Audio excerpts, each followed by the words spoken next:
सुबह की सुनहरी रोशनी पूरे गांव में फैल रही थी। खेतों पर हल्की धुंध तैर रही थी और मंदिर की घंटियां गूंज रही थी। गांव एक नई सुबह के साथ जाग रहा था। औरतें सिर पर पानी के घड़े लेकर चल रही थी।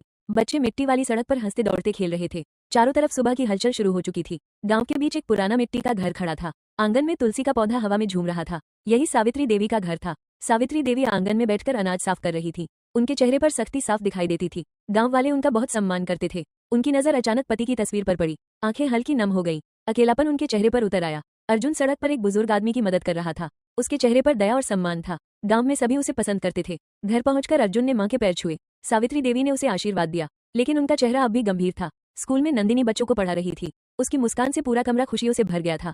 बच्चे ध्यान से उसकी बातें सुन रहे थे। पढ़ाई के बाद बच्चे नंदिनी के साथ हंसने लगे। वो सब उसे प्यार से नंदिनी दीदी बुला रहे थे। माहौल बहुत खुश था। शाम को दोनों परिवार रिश्ते की बात करने बैठे। चाय परोसी जा रही थी और सब नंदिनी को देख रहे थे। कमरे में हल्का तनाव था। नंदिनी शर्माते हुए चाय परोस रही थी। सावित्री देवी उसे ध्यान से देख रही थी। सब उसकी हर बात नोटिस कर रहे थे। सावित्री देवी ने गंभीर आवाज में पूछा, शादी के बाद घर संभाल पाओगी? कमरे में अचानक सन्नाटा छा गया। नंदिनी मुस्कुराकर बोली, घर भी संभालूंगी और बच्चों को पढ़ाऊंगी भी। उसकी आवाज आत्मविश्वास से भरी थी।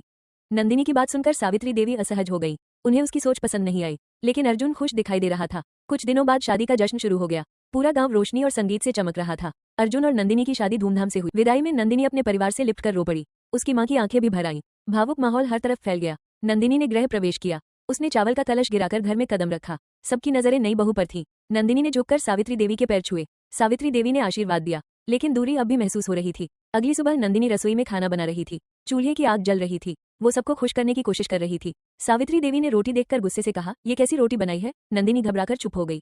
नंदिनी ने सिर झुका लिया। उसकी आंखों में आंसू आ गए, लेकिन उसने कुछ नहीं कहा। एक पड़ोसन खिड़की से सब देख रही थी। उसके चेहरे पर चालाक मुस्कान थी। वो चुपचाप वहां से चली गई। बाद में उसने सावित्री देवी के कान भरने शुरू किए। आपकी बहू घर से ज्यादा बाहर रहती है। सावित्री देवी सोच में पड़ गई। रात को सावित्री देवी अकेले बैठी थी। उनके मन में शक बढ़ता जा रहा था। वो गहरी सोच में डूब गई। अगले दिन नंदिनी बच्चों को पेड़ के नीचे पढ़ा रही थी। बच्चे खुशी से सवाल पूछ रहे थे। माहौल उम्मीद से भरा था। तभी सावित्री देवी गुस्से में वहां पहुंची। बच्चे डरकर चुप हो गए। माहौल अचानक भारी हो गया। नंदिनी ने धीरे से कहा, मैं सिर्फ बच्चों को पढ़ा रही थी। उसकी आवाज बहुत शांत थी।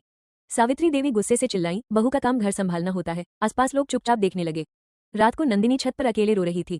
चांदनी उसके आंसुओं पर चमक रही थी। उसका दिल बहुत दुखी था। अर्जुन उसके पास आकर बैठ गया। उसने उसका हाथ पकड़कर कहा, एक दिन सब ठीक हो जाएगा।